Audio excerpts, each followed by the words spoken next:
Tomorrow morning, millions of people will descend into the subterranean arteries of London, Paris, and New York. They will put in their headphones.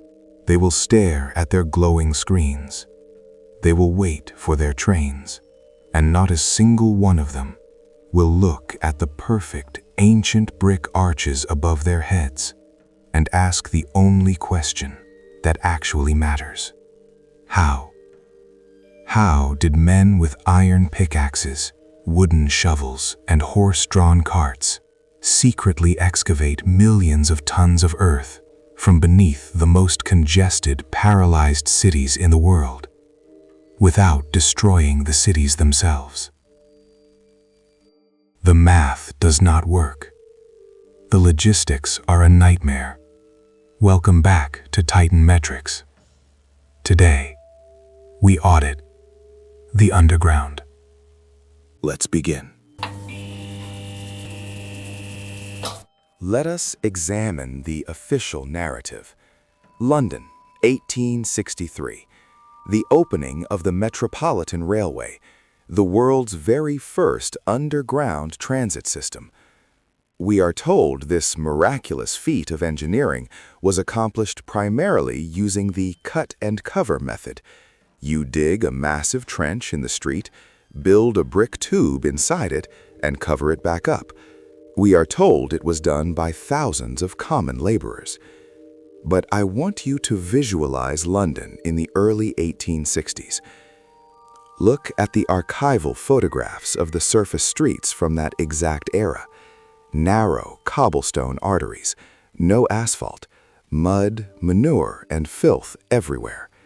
The surface traffic of Victorian London was already in a state of permanent, gridlocked collapse. Thousands of horse-drawn omnibuses, hansom cabs, and heavy freight wagons fighting for mere inches of space. And into this logistical heart attack, official history injects the most massive excavation project the world had ever seen. They tell us they dug trenches 50 feet wide and 30 feet deep right down the middle of the busiest thoroughfares on Earth. Euston Road, Baker Street. They tell us they maintained the capital's commerce while doing it. Historians write these sentences in comfortable offices.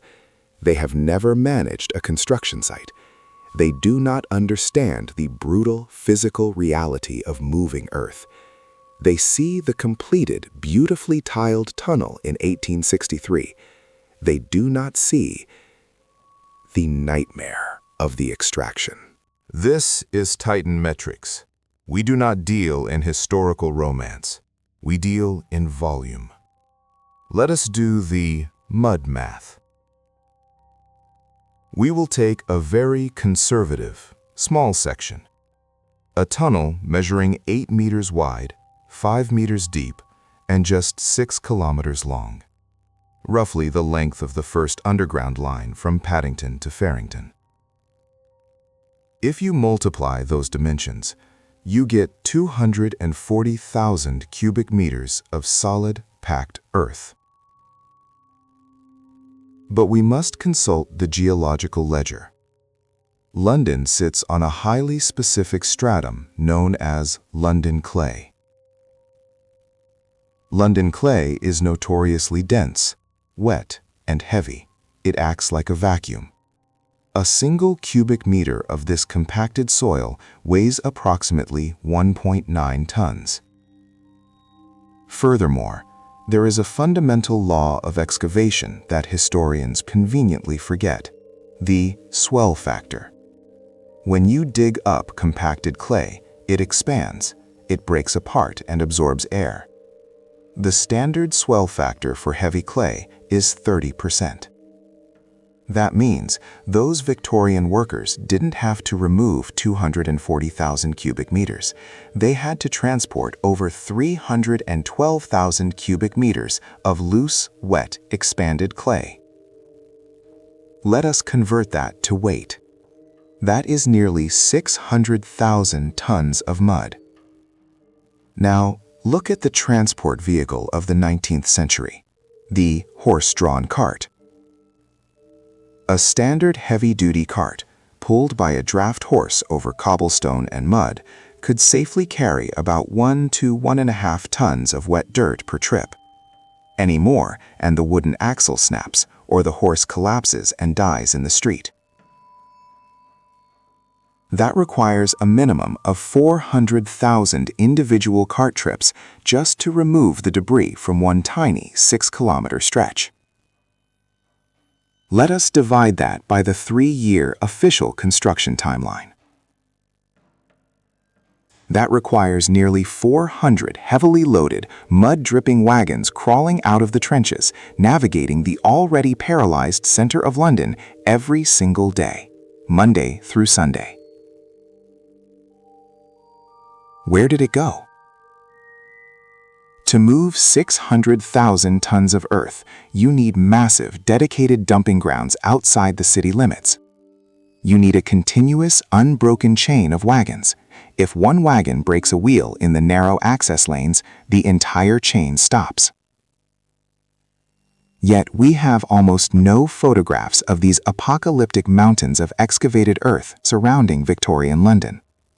We have no economic records of the city completely shutting down for 3 years to accommodate this mud fleet. The math of the extraction is a physical impossibility. But the mud is only half of the nightmare. If taking the earth out was a logistical paradox, bringing the materials in is a complete system failure. These tunnels are not just holes carved into the dirt. They are structural masterpieces, lined with perfect multi-ring brickwork. Let us audit the bricks. A standard multi-ring brick arch for a double-track railway tunnel requires approximately 3,000 to 4,000 bricks per linear meter of tunnel. For a 6-kilometer stretch, that is 6,000 meters, you need an absolute minimum of 18 to 24 million bricks just for the vaulted arch. This does not include the retaining walls, the stations, the platforms, or the ticket halls. A standard Victorian horse cart can carry about 500 bricks safely. 24 million bricks divided by 500 equates to 48,000 cart trips inward. Think about the sheer, terrifying chaos of that traffic choke point. While 400 carts a day are struggling to haul wet clay out of a collapsing muddy trench, hundreds of other carts must be traveling in the exact opposite direction, down into the abyss.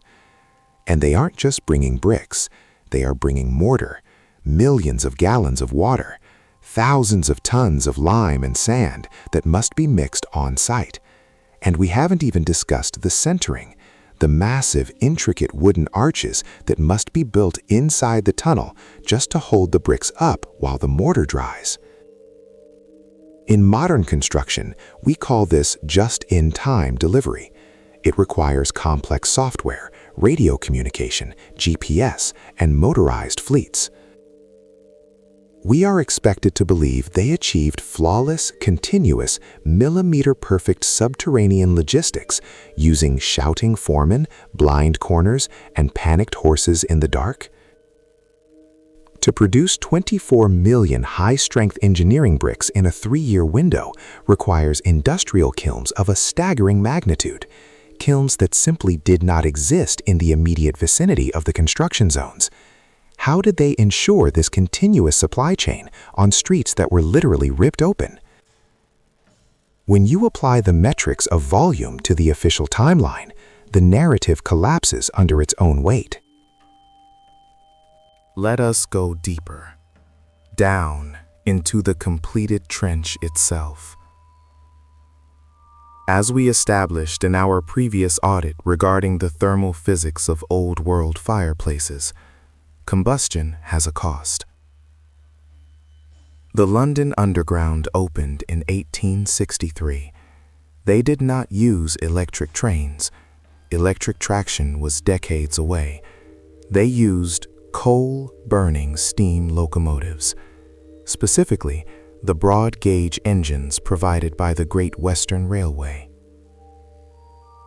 Let us examine the thermodynamics of a Victorian steam engine inside a brick tube. A standard locomotive of that era burned roughly 30 to 40 pounds of coal per mile. On a single 4-mile run underground, one train is burning over 120 pounds of coal. What happens to that coal? It doesn't disappear. It converts into thick, choking smoke, sulfur dioxide, carbon monoxide, and massive volumes of scalding steam. Official history claims they used condensing engines, a system designed to divert the exhaust steam back into cold water tanks on the train to prevent blinding the passengers. But there is a fatal flaw in the physics. Water boils. Within a few miles, the water in those condensing tanks reached near boiling temperatures. The system would fail. The drivers, suffocating in the cab, would be forced to pull a lever and vent the raw steam and smoke directly into the tunnel anyway. Imagine the reality. You have dozens of trains running every hour. You have thousands of passengers, all trapped in a deep brick-lined tube with zero mechanical ventilation. No exhaust fans, just a few open gaps at the stations. The history books casually admit that passengers and drivers frequently fainted from the toxic atmosphere. The air was described as a mixture of sulfur, coal dust, and the foul breath of thousands. Ask yourself as an engineer, how did a society capable of designing the mathematically perfect, indestructible brick arches of the underground suddenly decided it was a brilliant idea to shove a primitive, toxic coal-burning furnace into a sealed tube? The engineering brilliance of the tunnels completely contradicts the primitive absurdity of the trains placed inside them, unless the tunnels were never designed for steam trains in the first place. When the math of construction fails, we must change the paradigm of our investigation. In our 6th audit, we examined the phenomenon of the buried first floors.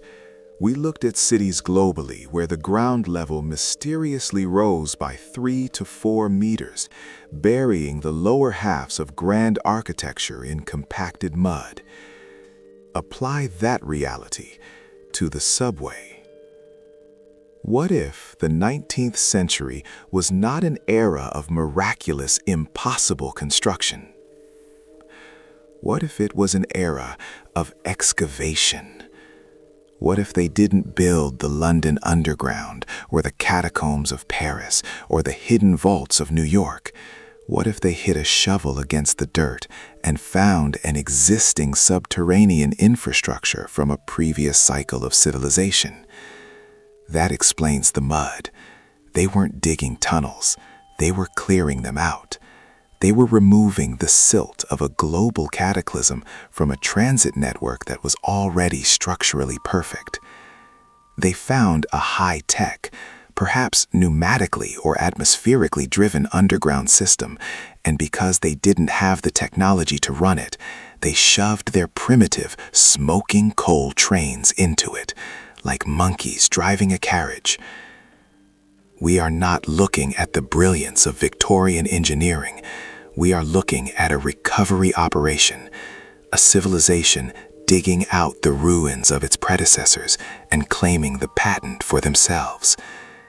The next time you descend into the subway of your city, stop, look at the walls, look at the impossible perfection of the brickwork curving into the darkness. Ask yourself, does this look like the panicked work of men with candles and wooden shovels? Or does it look like the legacy of the Titans? Tell me in the comments below, which station in your city hides the strangest architecture? Where does the official story break down for you? This is TitanMetrics, and the audit is far from over.